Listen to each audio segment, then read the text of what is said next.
Praise the lord. ప్రభునామ స్తోత్రాలు. చేరికడ వచ్చిన మీ అందరికీ నా హృదయపూర్వక వందనాలు తెలియజేసుకుంటున్నాను. సమయం ఇచ్చిన దైవజనరాలకి అదేవిధంగా దైవదాసులకి కూడా నా హృదయపూర్వక వందనాలు తెలియజేసుకుంటూ ఉన్నాను. ఇక్కడ ఉన్న పెద్దలకి అదేవిధంగా స్త్రీల కుటుంబ సభ్యులందరికీ కూడా నా హృదయపూర్వక వందనాలు తెలియజేసుకుంటున్నాను. దేవుని మహాకృపను బట్టి మీ మధ్యలో ఈ వారంలో ఇక్కడ నిలబడటానికి దేవుడు నాకు ఇచ్చిన ఈ అవకాశాన్ని బట్టి నేను ఎంతైనా దేవుని స్తుతిస్తూ ఉన్నాను. హల్లెలూయా, హల్లెలూయా. ఇది దేవుని మహాకృప. మీ మధ్యలో ఇటు రీతిగా ఉన్నామంటే కేవలము ఖచ్చితంగా చెప్పగలను. దేవుని సన్నిధిలో మీ అందరికీ తెలిసిన విధంగానే ఫిబ్రవరి మాసంలో కన్వెన్షన్కి రావడానికి దేవుడు కృప చూపించాడు. ఆ దినమున 20వ తారీఖున దేవుడి గారికి చాలా అనారోగ్య పరిస్థితి వచ్చింది. భయంకరమైన స్థితి. మేమున్న స్థితిలో దేవుడు మమ్మల్ని జ్ఞాపకం చేసుకొని మాకు దేవుడు ఎక్కడ కూడా మమ్మల్ని సంఘాలను మన ప్రార్థనలను ఎక్కడ కూడా సిగ్గుపరచకుండా దేవుడు మన ఎడలా దేవుడు నా ఎడలా దేవుడు గొప్ప కార్యాన్ని దేవుడు జరిగించాడు. మీ అందరూ కూడా మా కొరకు ప్రార్థన చేశారు, దేవుడి గారి కొరకు ప్రార్థన చేశారు. అందుని బట్టి నేను మీ అందరికీ నా హృదయపూర్వక వందనాలు తెలియజేసుకుంటున్నాను. సాక్ష్యం చెప్పాలి. దేవుని సన్నిధిలో నిజంగా ఎంతో గొప్ప కార్యం దేవుడు బిడ్డరా. మీ అందరికీ తెలుసు, ఆ దినమున 20వ తారీఖు 21వ తారీఖు దేవుడి గారికి చాలా అనారోగ్య పరిస్థితి వచ్చింది. వచ్చినప్పుడు మేము హాస్పిటల్కి వెళ్తే డాక్టర్స్ అనుకోని రీతిగా బిడ్డకి పెరాలసిస్ స్ట్రోక్ లాగా రావడం జరిగింది. మాట అయిపోయి తర్వాత కాలు నడవలేని పరిస్థితుల్లో వచ్చినప్పుడు దేవుని సన్నిధిలో అందరూ కూడా ప్రార్థన చేశారు. అయితే ఒక 5 నిమిషాల పాటు అది అలా ఉంది. తర్వాత మరలా తగ్గిపోయి మళ్ళీ నార్మల్ స్థితికి వచ్చారు. తర్వాత ఎంఆర్ఐ స్కాన్ చేయించినప్పుడు చిన్న మెదడులో చిన్న క్లాట్ ఫామ్ అయిందని చెప్పి అక్కడ వారు స్కాన్ చేసిన వారే విజయవాడ తీసుకెళ్ళండి అన్నప్పుడు విజయ హాస్పిటల్కి నెక్స్ట్ డే విజయ హాస్పిటల్కి తీసుకెళ్ళడం జరిగింది. 3 రోజులు అక్కడ హాస్పిటల్ అడ్మిట్ అయి ఉన్నాం.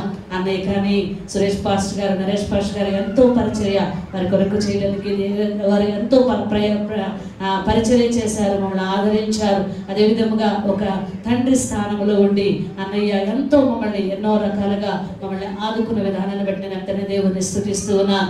అయితే దేవుని మహాకృప దేవుని బిడ్డరా, మీ అందరి ప్రార్థన ఈరోజు మేము ఇట్టి రీతిగా నిజంగా మరలా బెంగళూరులో ఉండి పరిచర్య చేసుకోవడానికి నేనైతే అనుకున్నాను. ఇక మేము బెంగళూరు వెళ్ళే పరిస్థితి లేదు, ఇక మేము ఇక్కడే ఉండిపోవాల్సి వస్తుందేమో అని అనుకున్నాను. అలాంటి సిచ్యువేషన్ ఆ సమయము. ఎందుకంటే మీటింగ్ డిస్టర్బెన్స్లో ఉంది, మీటింగ్ జరుగుతుంది, ఎవరికి చెప్పినా అక్కడ మీటింగ్ మళ్ళీ ఇదవుతుంది అని చెప్పి ఎవరికి చెప్పలేదు. కనీసం అన్నయ్య స్టేజ్ మీద కూర్చుంటే అన్నయ్య కూడా చెప్పకుండానే మేము హాస్పిటల్కి తీసుకెళ్ళాం, కొడెలం వెంకటరమణ హాస్పిటల్కి. ఆ తర్వాత విజయవాడ తీసుకెళ్ళినప్పుడు రామరాజు కావచ్చు, అదేవిధంగా జీవను, అదేవిధంగా మన యవనస్తులైన బిడ్డలు అనేక మంది మాతో పాటు వచ్చి అక్కడ ఎంతో పరిచర్య చేశారు. అదేవిధంగా విజయవాడలో కరుణ అనే బిడ్డ కూడా ఎంతో మాకు పరిచర్య చేశారు. వారు చేసిన విధానాన్ని బట్టి నేను ఎంతైనా దేవుని స్తుతిస్తున్నాను. వారికి కూడా నా హృదయపూర్వక వందనాలు తెలియజేస్తున్నాను. సంఘమంతా మీకు తెలిసిన దగ్గర నుండి మా కొరకు ప్రార్థన చేశారు. తల్లి సంఘము, ఉప సంఘాలు, చంద్రావూరు సంఘము ఎంతో ప్రార్థన చేశారు. మరలా మన ఏప్రిల్ మాసంలో నరేష్ పాస్టర్ గారి జాగ్రత్తలో మీటింగ్స్ జరిగినప్పుడు మళ్ళీ ట్రీట్మెంట్ వెళ్ళినప్పుడు ఎక్స్రే చూపించిన ఆ గడ్డ కరిగిపోయిందని చెప్పడానికి దేవుడు సహాయం చేశాడు. హల్లెలూయా, హల్లెలూయా. దేవుని మహాకృప దేవుని బిడ్డరా, మన ప్రార్థనలు వ్యర్థము చేసే దేవుడు కాదు. హల్లెలూయా. మనము ఎరిగిన దేవుడు, మనం ఆశ్రయించిన దేవుడు, ఆయన నమ్మదగిన దేవుడు అయి ఉన్నాడు. ఎక్కడ కూడా మనల్ని విడిచిపెట్టేవాడు కాదు. నా దేవుడు నన్ను సిగ్గుపరచలేదు. మీ ప్రార్థన ఫలితాన్ని బట్టి ఆయన నా ఎడల చూపించిన కృపను బట్టి మా కుటుంబం ఇది రీతిగా ఉండటానికి దేవుడు ఎంతో కృప చూపించాడు. అందుని బట్టి నేను దేవునికి స్తోత్రాలు చెల్లించుకుంటున్నాను. హల్లెలూయా. మా కొరకు, మా పరిచర్య కొరకు మరి ఎక్కువగా ప్రార్థన చేయాలని నేను ప్రభు పేరిట మనవి చేస్తున్నాను. దేవునికి స్తోత్రం.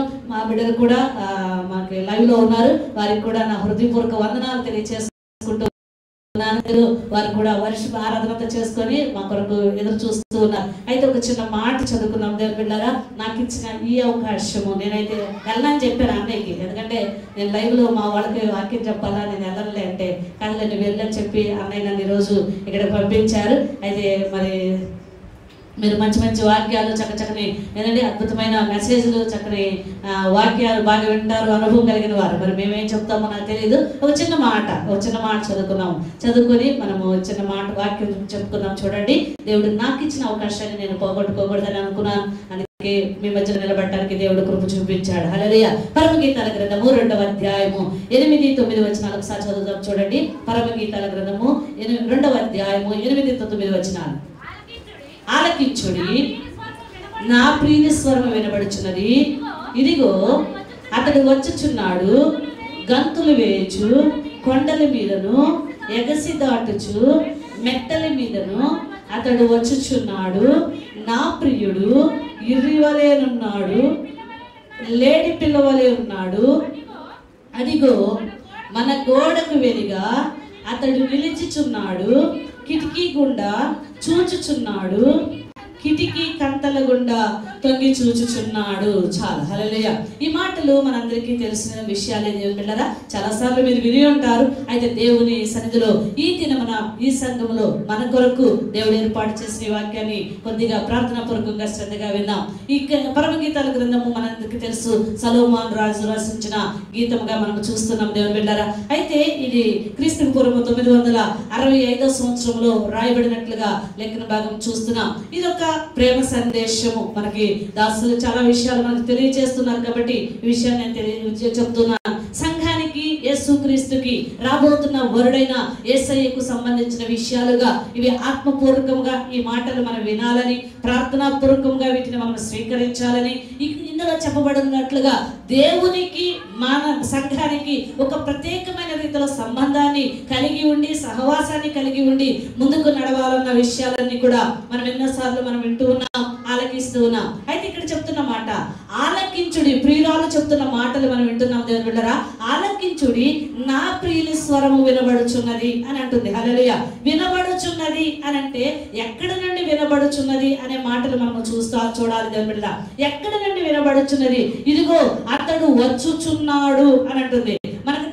మనకు తెలిసిన వాక్యం ఏంటంటే, ఎక్కడ ఇద్దరు ముగ్గురు కూడి ఉంటారో వారి మధ్యలో నేను ఉంటానని వాగ్దానము చేసిన దేవుడు, వారి మధ్యలో నేను సహవాసము చేస్తానని చెప్పిన దేవుడు, వారితో నేను ఉంటాను అన్నాడు. ఎక్కడ ఇద్దరు ముగ్గురు కూడి ఆయన నామములో ప్రార్థన చేస్తారో వారి మధ్యలో ఉంటానన్నాడు. మధ్యలో ఉన్నప్పుడు అది మనం ఎక్కడి నుండో వస్తున్నాడు లేకపోతే ఆయన స్వరం వినబడుతుంది అనాల్సిన అవసరం లేదు. యేసుక్రీస్తు దేవుడు ఈ లోకములో ఆదాము అవ్వలను చేసినప్పుడు చెప్పిన మాట ఏంటో తెలుసా?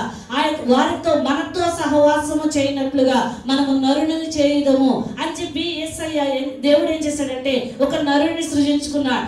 సహవాసము కొరకే సృజించుకున్నాడు దేవుని బిడ్డలారా. దేవునితో ఉండటానికి, దేవునితో సహవాసము చేయటానికి ప్రత్యక్షపు గుడారము కట్టినప్పుడు కూడా కలిగిన ఉద్దేశము, లేకపోతే యేసుక్రీస్తు నిర్మాకాండములో ఒక మాట దేవుడు చెప్పిన ఒక మాట ఏంటి అంటే, అక్కడ చెప్తున్నాడు కదా, నేను మీ మధ్యలో నివాసముండునట్లుగా నాకు ఒక గుడారం ఏర్పాటు చేయని మోషేకి తెలియచేసినట్లుగా మనం చూస్తున్నాం. అంటే దేవుడు మన మధ్యలో ఉండాలని అనుకుంటాడు, మనతో పాటు ఉండాలి. నువ్వెక్కడ ఉంటే అక్కడ దేవుడు ఉంటాడు, నీతో ఉంటాడు, నీలో ఉంటాడు. మనము ఎక్కడ ఇద్దరు ముగ్గురు కూడి ఉంటామో మన మధ్యలో యేసయ్య ఉంటాడు, లేకపోతే ఆత్మదేవుడు మన మధ్యలో పని చేస్తాడు అనే సంగతిని మనము జ్ఞాపకం చేసుకోవాలి. కానీ ఇక్కడ ప్రియురాలు చెప్తున్న మాట ఏంటో తెలుసా? అక్కడ చెప్తుంది, ఎవరికి చెప్తుందంటే సంఘానికే చెప్పొచ్చు. అక్కడ మనం ప్రియురాలు అనుకుంటున్నాం కాబట్టి అక్కడ ఉన్న వారి చెలికత్తెలకు తెలియచేయవచ్చు, స్నేహితులకు తెలియచేస్తున్న మాట ఏంటంటే, ఆయన స్వరము నాకు వినబడుచున్నది. ఇదిగో అతడు వచ్చుచున్నాడు, గంతులు వేయచ్చు కొండల మీదను ఎగసి దాటుచు మెట్టల మీదను అతడు వచ్చుచున్నాడు. నా ప్రియుడు ఇర్రివలే ఉన్నాడు, లేడి పిల్లవలే ఉన్నాడు అనే మాటలు మనము చూస్తున్నాం. అంటే వస్తున్నాడు, అక్కడ లేడు అనే సంగతిని మనము చూస్తున్నాం దేవుని బిడ్డలారా. తర్వాత ఇంకేమంటున్నాడు తెలుసా? గోడ వెలిగా ఉన్నాడు. ఎక్కడ ఉన్నాడంటండి? వెలుపల ఉన్నాడు. సంఘములో లేడు, లేకపోతే వారి మధ్యలో లేడు, వారితో పాటు లేడు, కానీ ఎక్కడ ఉన్నాడంట? వెలిగా ఉన్నాడు. ఇది ఇశ్రాయేలు ప్రజల యొక్క అక్షరానుసారమైన విధానంలో మనం చూసుకుంటే, ఇశ్రాయేలు ప్రజల యొక్క 76 సంవత్సరాలు వారి చెరలో ఉన్నారు. బబులోను సామ్రాజ్యంలో దేవుడు వారి మధ్యలో లేడు. హల్లెలూయా. బబులోను సామ్రాజ్యంలో ఉన్నప్పుడు వారి వేదన, వారి బాధ, వారి శ్రమలను మనము చూస్తున్నాం. వారు అనేకమైన రీతులుగా వారు దేవునికి దూరం అయిపోయారు. దేవునికి వ్యతిరేకమైన కార్యాల్లో వారు బ్రతుకుతున్నట్లుగా మనము చూస్తున్నాం దేవుని బిడ్డలారా. అయితే ఇక్కడ గోడకు వెలుపల ఉన్నాడు అంటే బయట ఉన్నాడు కానీ లోపల లేని విధానం, లేకపోతే సహవాసం లేని విధానాన్ని మనము చూస్తున్నాం. మనకందరికీ తెలుసు, తప్పిపోయిన కుమారుడు. లూకాసు సువార్త 15వ అధ్యాయంలో కనుక మనము చూస్తే కనుక, తప్పిపోయిన కుమారుడు తండ్రితో ఉండవలసిన వాడు, సహోదరులతో ఉండవలసిన వాడు, లేకపోతే ఇంటిలో ఉండవలసిన వాడు, తనకు కలిగినదంతా తీసుకొని వెళ్ళిపోయాడు కదా. తనకు కలిగిన పోట్లాడాడో లేకపోతే ఏం చేశాడో తెలియదు, కానీ ఆ ఆస్తి అంతటిని, తనకు రావాల్సిన ఆస్తి అంతటి తీసుకొని ఎక్కడికి వెళ్ళిపోయాడండి? దూరముగా వెళ్ళిపోయాడు. దుర్వ్యాపారము చేసిన వాడిగా కనబడుతున్నాడు. చేసిన తర్వాత సహవాసాన్ని కోల్పోయాడు. మొదట తండ్రితో సహవాసం కోల్పోయాడు, తర్వాత ఇంటితో సహవాసం కోల్పోయాడు, తర్వాత తన సహోదరులతో కూడా సహవాసాన్ని కోల్పోయినట్లుగా మనము చూస్తున్నాం దేవుని బిడ్డలారా. అంటే తప్పిపోయిన కుమారుడు ఎలాగా దూరం అయిపోయాడో అదే విధముగా ఈనాటి కాలంలో సంఘాలు కావచ్చు, సంఘములో ఉన్న వారు కావచ్చు దేవుని బిడ్డలారా, దేవునికి దూరం అయిపోయే పరిస్థితుల్లో కనబడుతున్నారు. అయితే దేవునికి దూరం అయిపోయి బాధపడి కష్టపడి తప్పిపోయిన కుమారుడు శ్రమపడి పందులు తినడాన్ని తిని, పందులు తినే పొట్టు కూడా దొరకక ఆహారము కొరకు అలమటించిన తర్వాత మరలా తండ్రిని జ్ఞాపకము చేసుకుంటున్నాడు. హల్లెలూయా. తండ్రిని జ్ఞాపకము చేసుకున్నాడు కదా. అదే విధంగా ఇక్కడ కనబడుతున్న మాటలో కూడా మనము చూస్తే ఇక్కడ కూడా నాకు స్వరము వినబడుతుంది అంటున్నాడు అని ఆమె తెలియజేస్తుంది. అంటే మాట వినబడుతుంది. దేవుని మాట వినటానికి వారి చెవులు అప్పుడు తెరిచినట్లుగా మనము చూస్తున్నాం. ఈ రోజు దేవుని బిడ్డలారా, సహవాసము నుండి దూరం అయిపోయిన స్థితిలో కనుక మనం ఉంటే దేవుని మాటను మనము జ్ఞాపకము చేసుకోవాలి. ఎప్పుడైతే తండ్రి మాటను మనము జ్ఞాపకము చేసుకుంటామో మళ్ళా దేవుని దగ్గరికి రావటానికి దేవుడు మనకి కృప చూపిస్తున్నాడు. ఇప్పుడైనా దేవుడు ఏం చేస్తున్నాడంట? వెలుపల ఉన్నాడు. ఎక్కడ ఉన్నాడని? గోడ వెలుపల ఉన్నాడు. ఆయన చూస్తూ ఉన్నాడు. నువ్వు చేసే కార్యం, నువ్వు పడే కష్టం, నీ కన్నీరు, నీ వేదన, నీ దుఃఖము అంతా కూడా ఆయన చూస్తున్నాడు. కానీ ఏంటంటే తలుపు గోడ వెలుపల ఉన్నాడు. నీకు సహాయం చేయాలనే ఆశ ఉన్నా, మనకి సహాయం చేయడానికి ఆయనకి ఆశ కలిగి ఉన్నా కూడా ఆయన ఎక్కడ నిలబడ్డాడండి?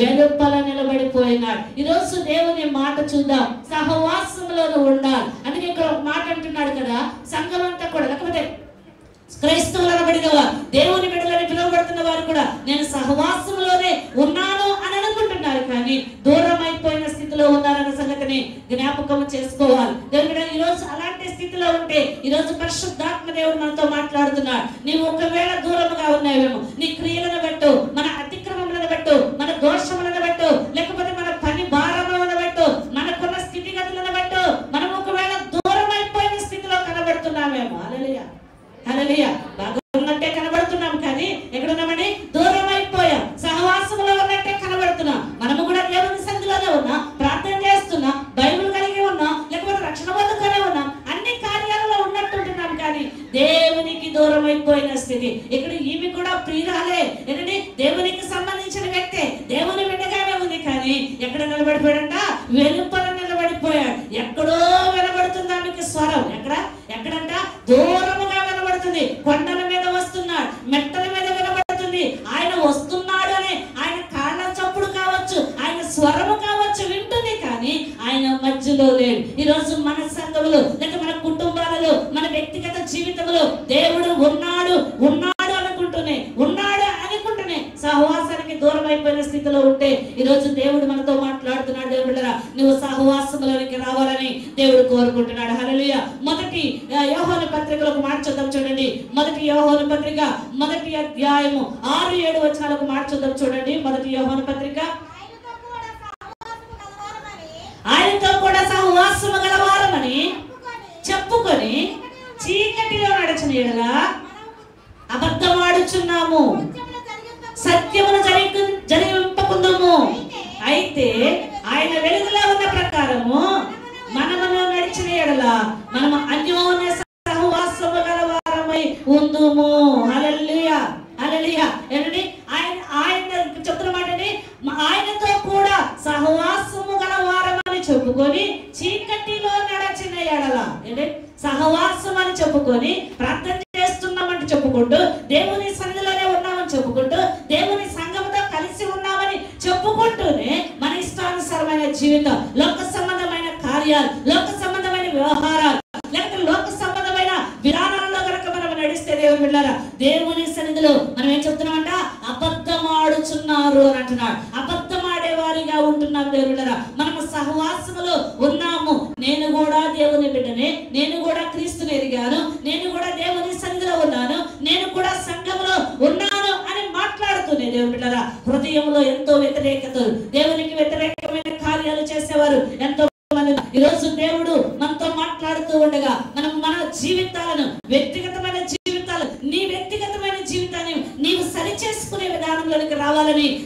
భాగాన్ని బట్టి నేను తెలియజేస్తున్నాను. ఇక్కడ అంటున్నాడు కదా, సహవాసము గలవారమని చెప్పుకొని చీకటిలో నడిచిన ఎడల మనం అబద్ధమాడుచు సత్యమును జరిగించుదుము. అయితే ఆయన వెలుగులో ఉన్న ప్రకారము మనము వెలుగులో నడిచిన ఎడల మనము అన్యోన్య సహవాసము గలవారమై ఉందుము. అప్పుడు ఆయన కుమారుడైన యేసు రక్తము ప్రతి పాపముల నుండి మనని పవిత్రపరుస్తుంది. హల్లెలూయా, హల్లెలూయా. ఏంటంటే సహవాసము, అన్యోన్య సహవాసము కలిగిన వారముగా ఉండాలి. సహవాసం అంటే తెలుసు కదా, సహవాసం అంటే ఏంటండి? స్నేహము, కలిసి ఉండటము. సహవాసములో ఉన్నప్పుడు ఎన్నో మాటలు ఉంటాయి, సహవాసములో ఉన్నప్పుడు ఎంతో ఆదరణ ఉంటుంది, సహవాసములో ఉన్నప్పుడు ఎన్నో రకాలుగా ఒకరికొకరు ఆదరించుకునే స్థితి ఉంటుంది. దేవుళ్ళారా, సహాయం చేసుకునే పరిస్థితులు ఉంటాయి, ఒకరికొకరు ప్రార్థన చేసుకునే విధానం ఉంటుంది. అంతేకాదు దేవుళ్ళారా, సహవాసములో ఉన్నప్పుడు దేవుని కార్యాలు మనం ఎన్నో చూడగలము. హల్లెలూయా,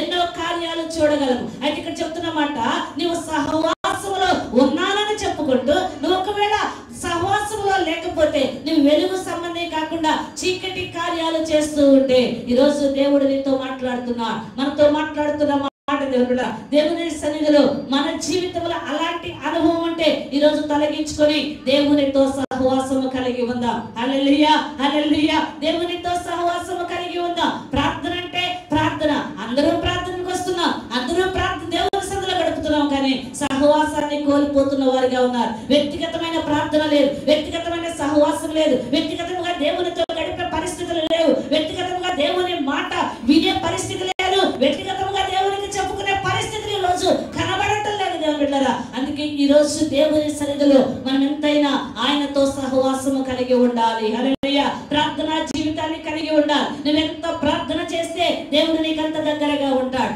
ఎంత ప్రార్థన చేస్తే ఆయన స్వరం నీకంత బాగా పడుతుంది, నువ్వెంత ప్రార్థన చేస్తే ఆయన కార్యాలు నీ కుటుంబంలో, నీ సంఘంలో, వ్యక్తిగత జీవితంలో అంత బాగా దేవుడు జరిగిస్తాడు. దేవుళ్ళారా, ఒకవేళ దూరముగా ఉన్నామేమో నీ పనుల భారాన్ని బట్టి, మనకు తెలుసు ఏంటండి, ప్రార్థనకు రండి అంటే మీకేం తెలుసు అండి, మా పనులు మా ఊర్లో కామను. ఏందమ్మా ప్రార్థనరంటే మీకేం పని ఉంది పాస్టర్ గారు అనేది నన్ను అండి, మీకేం పని ఉంది కదా.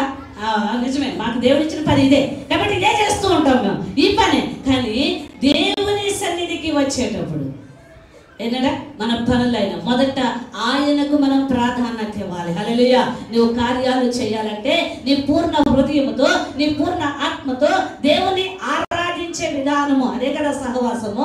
సహవాసాన్ని ఎక్కడ కోల్పోతాం? 2 రోజులు ప్రార్థన చేయకపోతే, 1 వారం ప్రార్థనకు రాకపోతే, 2 వారాలు ప్రార్థనకు రాకపోతే దేవుని సహవాసాన్ని మనము కోల్పోతాము అనే సంగతిని జ్ఞాపకం చేసుకోవాలి కదా. ఏంటండి, ఇక్కడైతే పర్వాలేదులే, కానీ ఏంటంటే మా పరిస్థితులు అయితే ఎలా ఉంటాయో తెలుసా? ఏంటండి, ఎప్పుడు వస్తారో ఎవరు వస్తారో తెలియని పరిస్థితుల్లో ఉంటున్నాం. అయితే దేవుని సన్నిధిలో దేవుళ్ళారా, ఎప్పుడు కూడా నిత్యము దేవునితో సహవాసము కలిగిన అనుభవంలో ఉండాలని నేను ప్రభు లేఖన భాగాన్ని బట్టి నేను తెలియజేస్తున్నాను. ఇక్కడ అంటున్నాడు కదా, ఆయన ఎలా ఉండాలంట?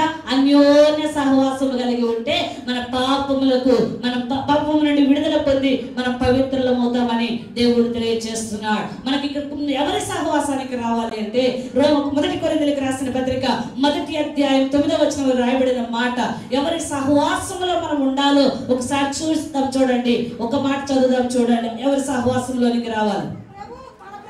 మన ప్రభు అయిన యేసు క్రీస్తు ఆయన తన కుమారుని సహవాసమునకు మిమ్మల్ని పిలిచిన దేవుడు నమ్మదగిన వాడు. హల్లెలూయా, హల్లెలూయా. ఎవరి సహవాసానికి పిలిచాడంటండి?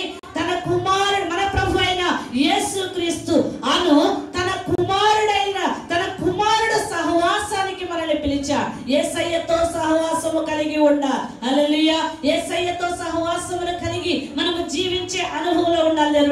దేవునితో సహవాసం, యేసుతో సహవాసం, ఈ లోకముతో సహవాసం చేస్తున్నాం, స్నేహితులతో చేస్తాం, మన ఉద్యోగం చేస్తాం, మన కొలీగ్స్ తో సహవాసం చేస్తాం, వ్యాపారస్తులైతే సహ వ్యాపారాలతో సహవాసం చేస్తారు. ఈ లోకంలో అన్ని సహవాసాలు అంటే కానీ యేసుతో సహవాసం చేయలేని పరిస్థితుల్లో ఉంటున్నాం. ఇక్కడ అంటున్నాడు కదా, మన ప్రభు అయిన యేసు క్రీస్తు అను తన కుమారుని సహవాసమునకు మనల్ని పిలిచిన వాడు నమ్మదగిన వాడు. ఎవరి సహవాసానికి పిలిచాడండి? యేసయ్య సహవాసానికి దేవుడు మనల్ని పిలిచాడు. దేవుళ్ళారా, ఆ సహవాసం మనకి ఏముంటుందో తెలుసా? ఏముంటుందండి? ఆ సహవాసములు ఆయన నమ్మదగిన వాడు. తర్వాత ఆ సహవాసములు మనకి ధైర్యం ఉంటుంది. యేసయ్య సహవాసంలో ఏముంటుందండి? మనకి ధైర్యము కలుగుతుంది అని దేవుని లేఖన భాగాలు తెలియజేస్తున్నాయి. అపోస్తల కార్యము 4వ అధ్యాయము 13వ వచనంలో చెప్పబడిన మాట మనము చూస్తే గనక, అపోస్తల కార్యము 4వ అధ్యాయం 13వ వచనం.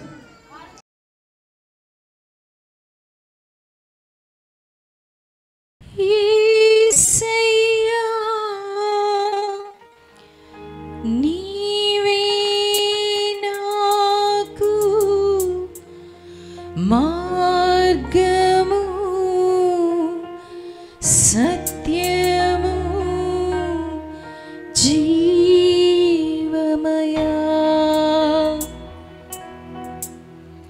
నిన్ను విడచి ఉండలేనయ్యా,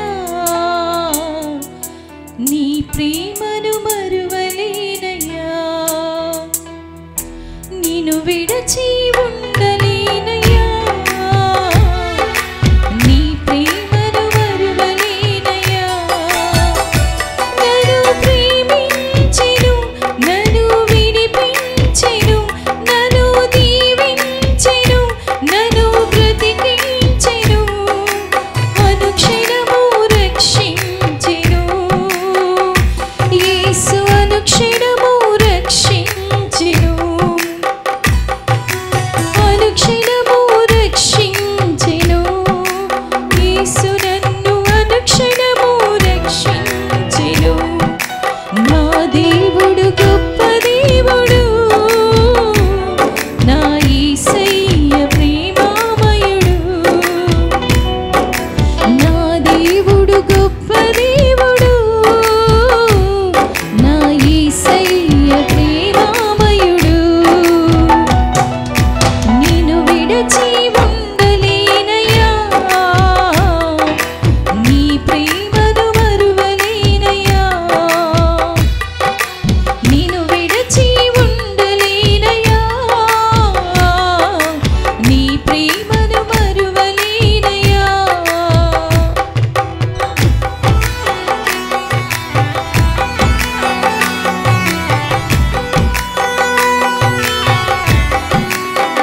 అందరూ చప్పట్లు కొట్టి దేవుని మహిమపరచుగా. హల్లెలూయా, దేవునికి మహిమ కలుగునుగా.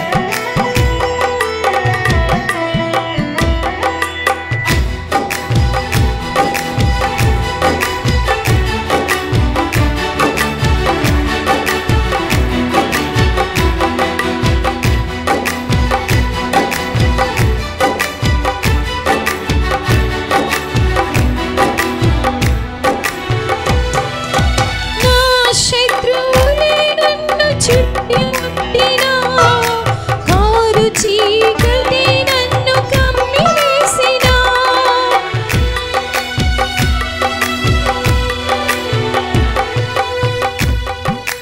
నా శత్రువులే నన్ను చుట్టుముట్టినా, చీకటి నన్ను కమ్మివేసినా, శత్రువులను చెదరగొట్టి నీ వెలుగు శత్రువులను చెదరగొట్టి నీ వెలుగు చేసి ప్రతి క్షణము కాపాడెను.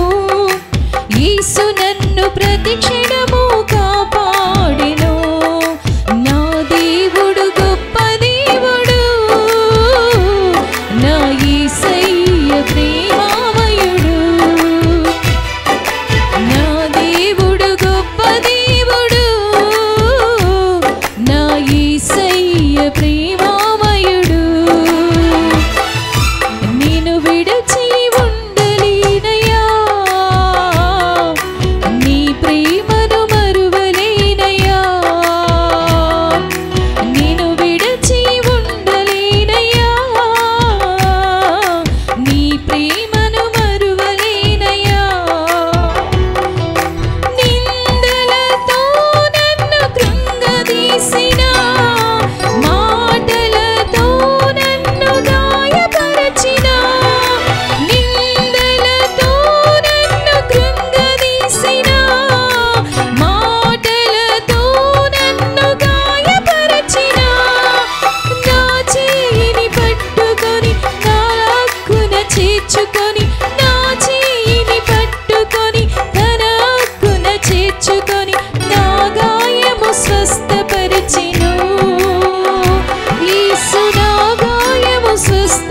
విడిపించెను. నా దేవుడు గొప్ప దేవుడు, నా యేసయ్య రామయుడు. నా దేవుడు గొప్ప దేవుడు, నా యేసయ్య ప్రేమామయుడు. నిన్ను విడిచి ఉండలేనయ్యా, నీ ప్రేమను మరువలేనయ్యా. నిన్ను విడిచి ఉండలేనయ్యా, నీ ప్రేమను మరువలేనయ్యా. కన్నవారే నన్ను విడిచి వేసినా, కట్టుకున్నవారే నన్ను వదిలివేసినా. కన్నవారే నన్ను విడిచి వేసినా, కట్టుకున్నవారే నన్ను వదిలివేసినా. నా చేయిని విడువకుండా, నన్ను వదిలేయకుండా, నా చేయిని విడువకుండా, నన్ను వదిలేయకుండా, అనునిత్యము నాతో ఉండెను. యేసు అనునిత్యము నాతో ఉండెను. అనునిత్యము నాతో ఉండెను. యేసు అనునిత్యము నాతో ఉండెను. నా దేవుడు గొప్ప దేవుడు, నా యేసయ్య ప్రేమామయుడు. నా దేవుడు గొప్ప దేవుడు, నా యేసయ్య ప్రేమామయుడు. నిన్ను విడిచి ఉండలేనయ్యా, నీ ప్రేమను మరువలేనయ్యా. నిన్ను విడిచి ఉండలేనయ్యా, నీ ప్రేమను మరువలేనయ్యా. నన్ను ప్రేమించెను, నన్ను విడిపించెను, నన్ను దీవించెను, నన్ను బ్రతికించెను, అనుక్షణము కాపాడెను. యేసు అనుక్షణము కాపాడెను, అనుక్షణము రక్షించెను. యేసు అనుక్షణము రక్షించెను. నా దేవుడు గొప్ప దేవుడు, నా యేసయ్య ప్రేమామయుడు. నా దేవుడు గొప్ప దేవుడు, నా యేసయ్య ప్రేమామయుడు. నిన్ను విడిచి ఉండలేనయ్యా, నీ ప్రేమను మరువలేనయ్యా. నిన్ను విడిచి ఉండలేనయ్యా, నీ ప్రేమను మరువలేనయ్యా. నన్ను ప్రేమించెను, నన్ను విడిపించెను, నన్ను దీవించెను, నన్ను బ్రతికించెను, నన్ను ప్రేమించెను, నన్ను రక్షించెను, నన్ను విడిపించెను, నన్ను దీవించెను, అనుక్షణము రక్షించెను. యేసు అనుక్షణము రక్షించెను, అనుక్షణము రక్షించెను. యేసు అనుక్షణము రక్షించెను. నా దేవుడు గొప్ప దేవుడు, నా యేసయ్య ప్రేమామయుడు. నా దేవుడు గొప్ప దేవుడు, నా యేసయ్య ప్రేమామయుడు.